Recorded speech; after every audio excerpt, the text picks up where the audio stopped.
আজ বন্দে মাতরম নিয়ে যত বিতর্ক দেখছ তার অর্ধেকই ইতিহাস নয়, রাজনৈতিক সুবিধাবাদের ফল। এই গানকে আজ ভুল বোঝা হচ্ছে কারণ মানুষ ইতিহাস পড়ছে না, কন্টেন্ট দেখছে। অনেকে আবার ইচ্ছে করে ভুল ব্যাখ্যা ছড়াচ্ছে নিজেদের ভোট ব্যাংক শক্ত করার জন্য। অনেকে ভাবে বন্দে মাতরম অ্যান্থেম হয়নি ধর্মীয় কারণে, বাস্তবটা আরও জটিল।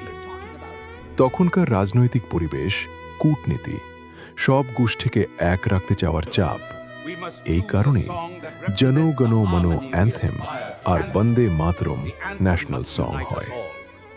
আজকের রাজনীতি এই গানকে কখনো ঢাল, কখনো অস্ত্র হিসেবে ব্যবহার করে। কেউ এটা দিয়ে আবেগ তোলে, কেউ ভোটের মাঠে বিভাজন তৈরি করে। কিন্তু ব্যথাটা হলো কেউই মানুষকে আসল ইতিহাস শেখায় না।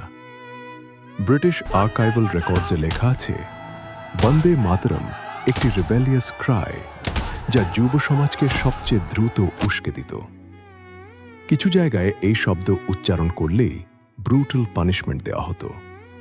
তাই ইংরেজরা গানটাকে সেন্সর করতে চাইত।